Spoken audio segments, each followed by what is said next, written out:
But we are gambling on the fact that we can win this election without having any super PACs, no billionaires controlling this. And with billions of people, working people, low-income people, middle-class people, we get crumpled up $5 bills. And that is what is going to propel us. So I thank all of you very much for being here. Look. We love you, Bernie. Thank you.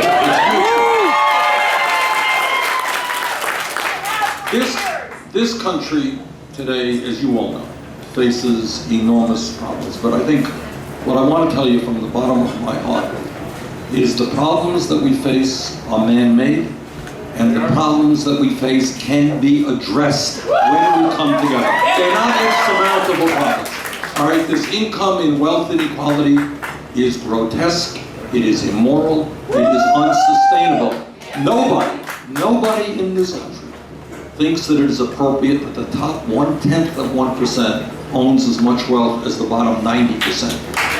So over half of all real income is going to the top 1%. That is not an American economy. That is a rigged economy. And we're going to change it together.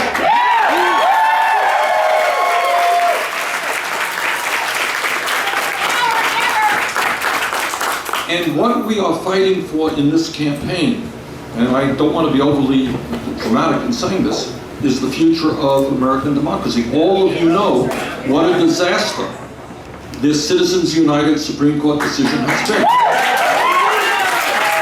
We are living in a country right now where the Koch brothers alone will spend more money on this election than either the Democratic Party or the Republican Party. One family. That to me is not democracy, that is oligarchy. We're going to overturn Citizens United.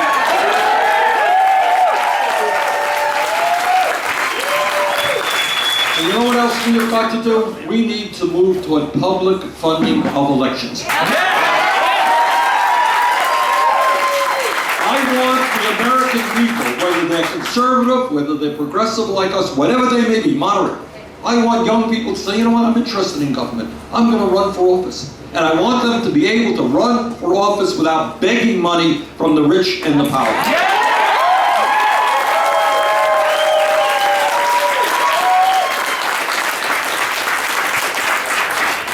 And as adults, my wife and I have, how many kids? Oh yes, 4 kids. We've got 4 kids and 7 grandchildren. Wow. I didn't do it all. And we believe, as I know all of you do, that as adults, as parents, as grandparents, we have a moral responsibility to make sure that we leave this planet in a way that is habitable.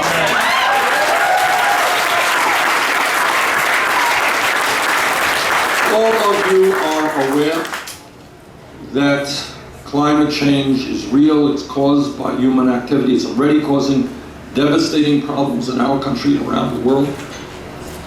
Scientists tell us that if we don't get our act together in a short window of opportunity, the kind of planet we're going to be leaving our kids and grandchildren will not be a pleasant one. So what we have got to do is clearly transform our energy system away from fossil fuel to energy efficiency, to sustainable energy. We can do it.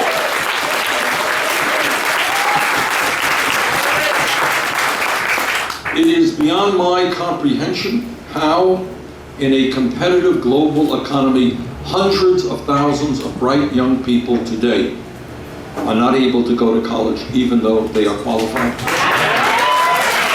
What an insult. What an insult to those young, hard-working kids who want to make it into the middle class, who want to become scientists and engineers and doctors, and telling them, sorry, you don't have the money. You're not going to be able to get the education that you need. And what an absurdity it is for us as a country that wants to have a strong economy in years to come to deny them the right to get a college education. And that is why we have introduced legislation which we will implement as president, which will provide free tuition at every public college and university.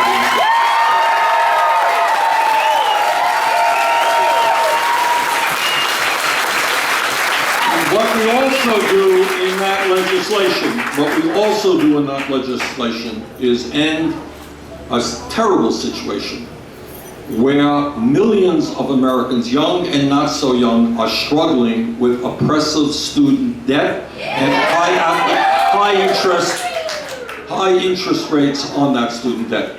Makes no sense to me if that you can refinance your home today with 2 or 3%, and yet you're paying 9 or 10% on your student debt. 9%? So we're going to give you the opportunity to refinance at 2 or 3%, and the other thing we are going to do is end the absurdity of the federal government profiteering on student debt.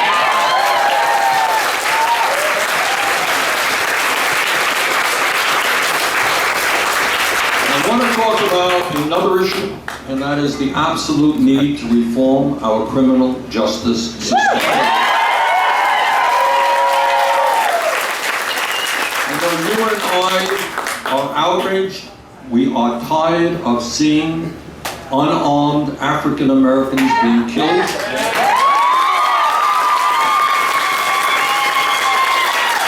People should not be killed, as was the recent case with Samuel DeVos, because he didn't have his license plate on the front of his car.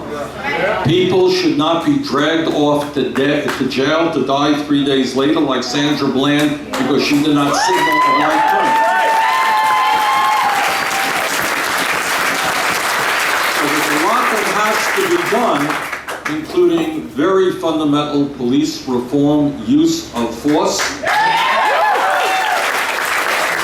Taking a very hard look at the war on drugs and why it is that we have in this country more people in jail than any other country on earth.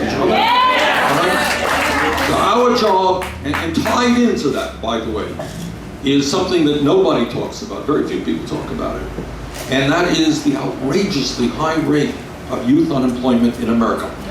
Here's the statistics. We asked the Economic Policy Institute to do a study for us on youth unemployment. This is what they found.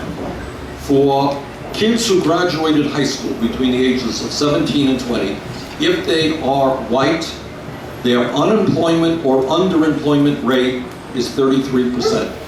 If they are Hispanic, it is 36%. If they are African American, it is 51%. We are turning our backs on an entire generation of young people, and it is not an accident that many of these kids standing out on street corners end up in jail. So I would rather invest in education and jobs than jails and incarceration.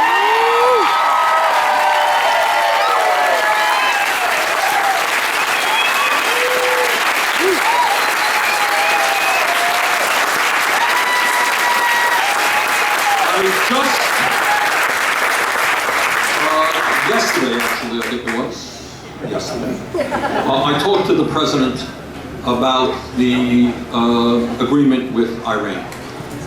And this is not a perfect agreement. It's an agreement negotiated between 6 countries.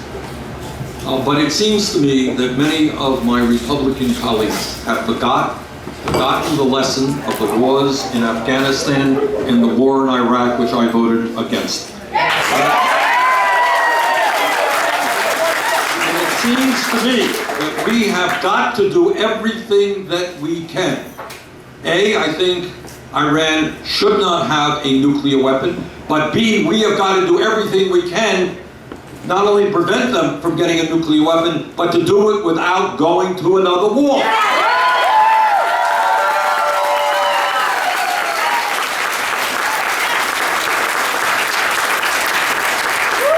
The last point that I want to make is maybe the most important. And I think I am maybe the only candidate for president ever to tell his or her constituents this reality, but it's the truth.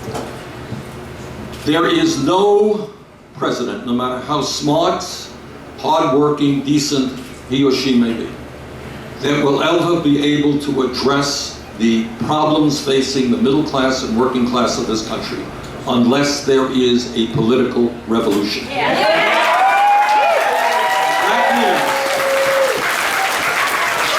means the Republicans and some Democrats get away with murder because people have given up on the political process, are not paying attention, and are not involved. So here's my promise to you, or my threat to you, or something like that.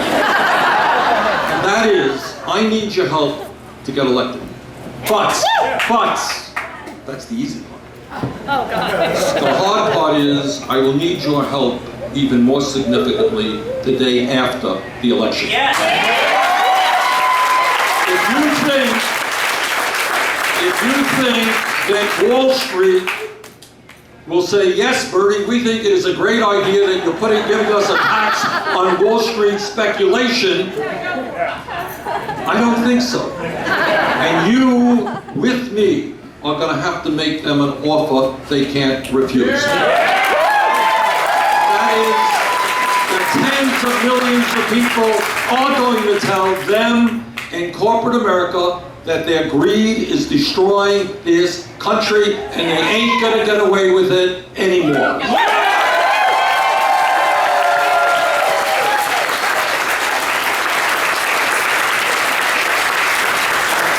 That's what a grassroots political movement is about.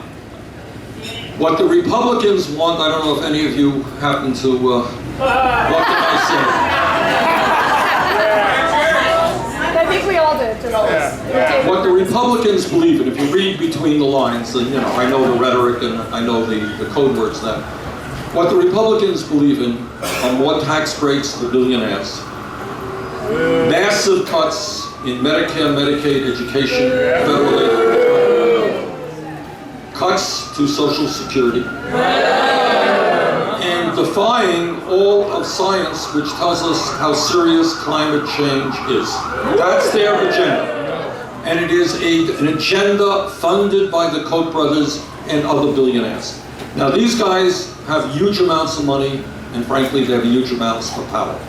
But I believe that when we stand together, when black and white stand together, when gay and straight stand together, when women and men stand together, when we don't let those people divide us based on immigration and where the country we came from, when we stand together, there is nothing that we cannot accomplish. So what I beg of you is, don't think small, think big. Healthcare for every American and the right of citizenship. Free tuition in public colleges and universities. The best child care and pre-K system in the world that's affordable to working families. Rebuilding our crumbling infrastructure, creating millions of decent paying jobs. Following on the footsteps of Seattle, raising the federal minimum wage to $15 an hour.